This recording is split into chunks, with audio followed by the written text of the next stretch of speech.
Nuclear reactors in power stations use fissile radioactive isotopes to produce heat, which powers turbines to generate electricity.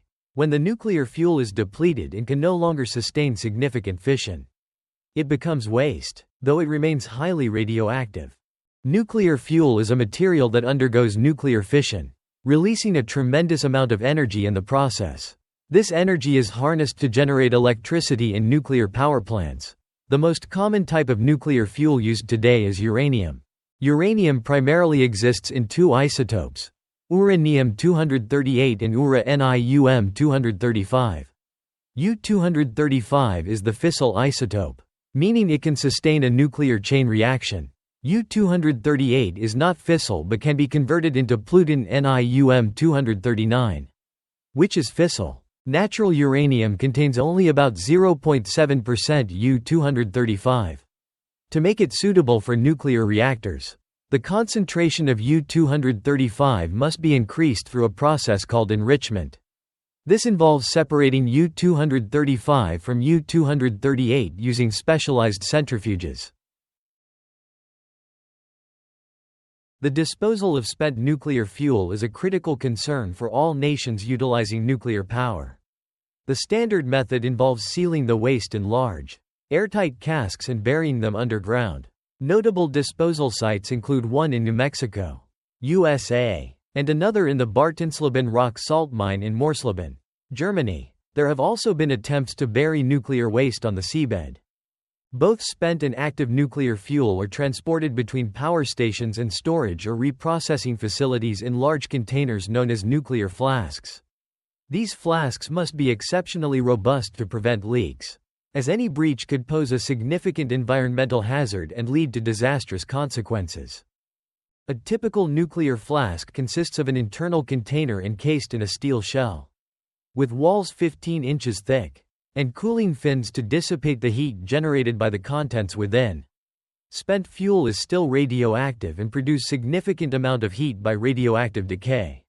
Usually, spent fuel that has been removed from a reactor is stored in water-filled pool for a year or more in order to cool them.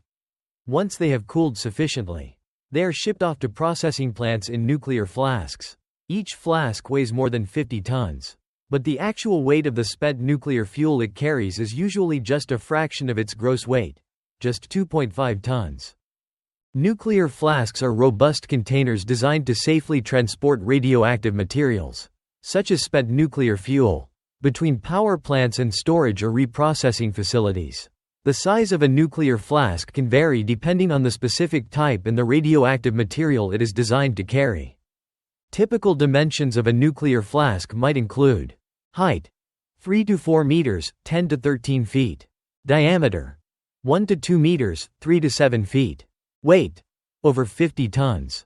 While the actual weight of the radioactive material inside is usually a fraction of the flask's gross weight, often just 2.5 tons. The flask itself must be extremely sturdy to withstand potential accidents and protect against radiation leakage. Key features of a nuclear flask: thick steel shell, provides protection against external impacts and radiation. Internal containment vessel, holds the radioactive material. Cooling fins, help to dissipate heat generated by the radioactive material. Shielding, protects against radiation leakage.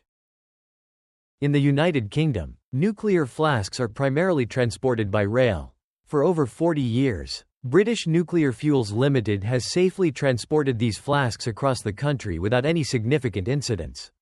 However, persistent concern from anti-nuclear groups led the British government to conduct a series of public demonstrations to reassure the public of the flask's safety.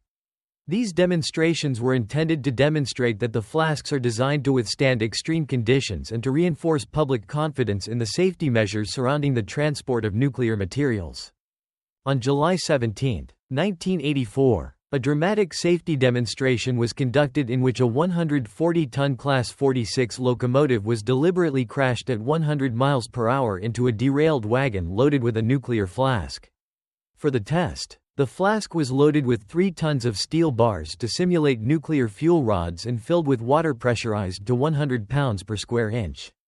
Despite the tremendous force of the impact, The flask sustained only minor cosmetic damage and lost a mere 0.2 pounds per square inch of pressure, effectively demonstrating its resilience. The crash took place on the Edwalton to Melton Mowbray test track used experimentally by British Railways Research Department, near the site of Old Dalby Station.